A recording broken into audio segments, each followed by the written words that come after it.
আসসালামু আলাইকুম ওয়া রাহমাতুল্লাহি ওয়া বারাকাতুহু। প্রিয় দিনী ভাই ও বোন, কতদিন ধরে আপনি একই দোয়া করে যাচ্ছেন, হাত তুলছেন, চোখ ভিজেছে, কিন্তু উত্তর আসেনি। রাতে সবাই ঘুমিয়ে গেলে আপনি শুধু আল্লাহকে বলেছেন, ইয়া আল্লাহ, আর পারছি না। মানুষের কাছে বলতে পারেননি, হাসি মুখে থেকেছেন, কিন্তু ভেতরে ভেতরে ভেঙে গেছেন। আপনি হয়তো ভাবছেন, আমার দোয়া কি আল্লাহ শুনছেন না? শুনুন, আল্লাহ কখনো বান্দার দোয়া অগ্রাহ্য করেন না। কখনো সাথে সাথে দেন, কখনো বিলম্ব করে দেন, আর কখনো তার চেয়েও উত্তম কিছু লিখে রাখেন। আর একটি বিষয় খুবই গভীর, দোয়া কবুল হওয়ার আগে আল্লাহ কিছু আলামত দেখাতে শুরু করেন। তো আজকের ভিডিওটি শেষ পর্যন্ত দেখবেন, হয়তো আপনি এখন ঠিক সেই সময়ের মধ্যেই আছেন। প্রথম আলামত, হঠাৎ আপনার হৃদয় বদলাতে শুরু করবে। আগে নামাজে মন বসতো না, দোয়া করতে ইচ্ছে করতো না, কিন্তু এখন অকারণেই আল্লাহকে ডাকতে ইচ্ছে করে। কোরআনের আয়াত শুনলে বুক কেঁপে উঠেছে, চোখে পানি চলে আসছে। আপনি নিজেও বুঝতে পারছেন না কেন। এটি দুর্বলতা না, এটি আল্লাহরই ডাক। কারণ আল্লাহ যখন কাউকে কিছু দিতে চান, প্রথমে তাকে নিজের দিকে টেনে নেন। বান্দা আল্লাহর দিকে এক কদম এলে আল্লাহ তার দিকে অনেক গুণ এগিয়ে আসেন।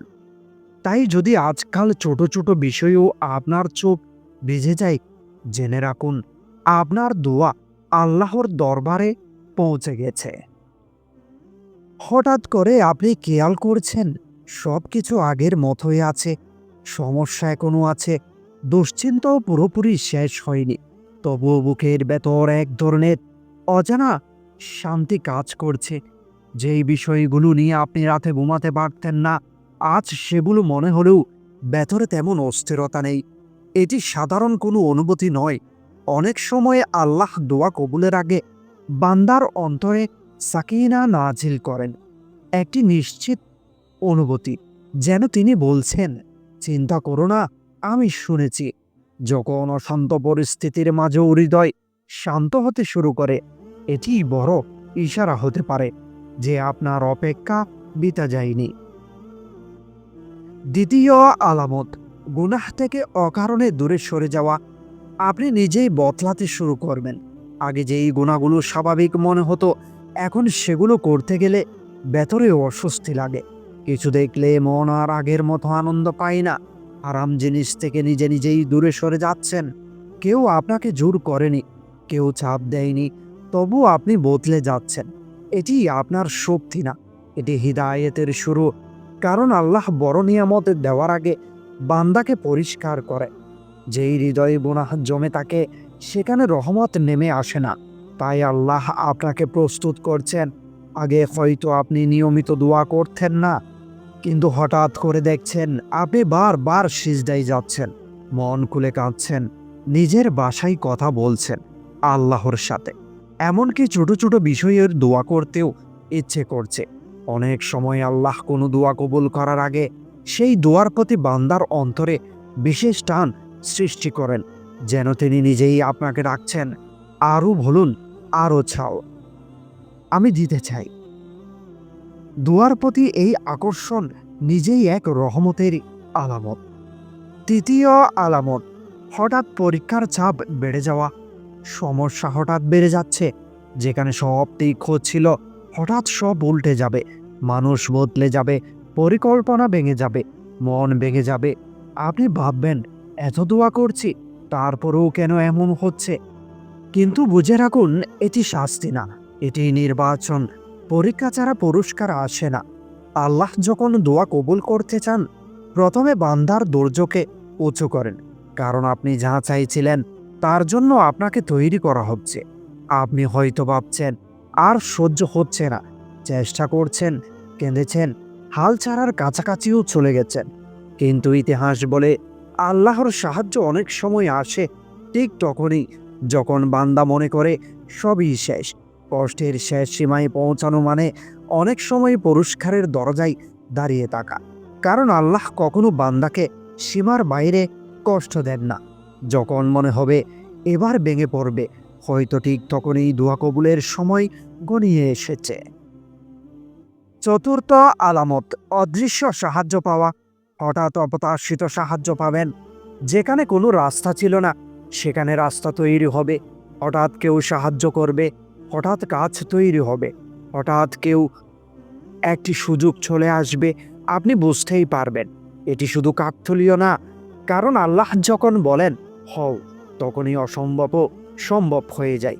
এগুলো ছোট ঘটনা না, এগুলো রহমতেরই ইশারা। সব কিছু একসাথে বদলে যায় না, কিন্তু আপনি খেয়াল করছেন, হয়তো একটি ভালো খবর এলে, হয়তো কারো আচরণ বদলালে, হয়তো একটি সুযোগ খুলে গেলে, এই ছোট্ট ছোট্ট পরিবর্তনগুলো অনেক সময় বড় সুখবরের ভূমিকা হয়। আল্লাহ যখন কিছু দেন, ধীরে ধীরে পথ তৈরি করে দেন। দোয়া কবুলের আগে তিনি পরিবেশ গুছিয়ে দেন আপনার অজান্তেই। পঞ্চম আলামত, দোয়া করতে অদ্ভুত তৃপ্তি পাওয়া।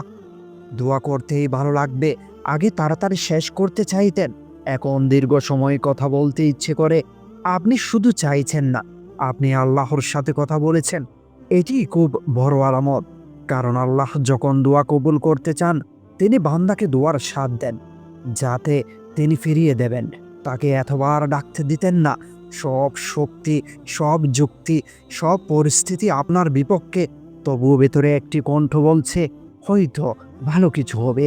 এই আশাটা কোথার থেকে আসে? যখন মানুষ পুরোপুরি ভেঙে পড়ে, তখন সাধারণত আশা হারিয়ে ফেলে। কিন্তু যদি অন্ধকারের মাঝেও ভেতরে আলো জ্বলে থাকে, এটি সাধারণ বিষয় নয়। এটি হতে পারে রবের পক্ষ থেকে নীরব ইশারা। কারণ আল্লাহ বান্দার অন্তরে আশার আলো জ্বালিয়ে দেন ঠিক তখনই যখন তিনি তাকে নিরাশ করতে চান না। তাই আজ আপনার দোয়া পূরণ না হলেও হতাশ হবেন না। হয়তো আল্লাহ না বলেননি, তিনি শুধু বলেছেন অপেক্ষা করো, আমি তোমাকে তোমার চাওয়ার চেয়েও ভালো কিছু দেব। কান্না কখনো বৃথা যায় না, রাতের অন্ধকার কখনো স্থায়ী হয় না। যেই হাত আজ আকাশের দিকে উঠেছে, একদিন সেই হাতেই সুখ ধরা দেবে। আজ রাতেই দোয়া করুন, হয়তো এই রাতটাই সেই রাত যখন আপনার তাকদীর বদলে যাবে। তো আজকের এই ভিডিওটি যদি আপনার হৃদয়ে একটুও নাড়া দিয়ে থাকে, অবশ্যই আপনার প্রিয়জনকে শেয়ার করবেন, যাতে করে তার হৃদয় শান্ত হয় এবং সে আল্লাহর পথে ফিরে আসে এবং তার তাকদীরও বদলে যায়। তো সেই পর্যন্ত ভালো থাকবেন, সুস্থ থাকবেন। আল্লাহ হাফেজ।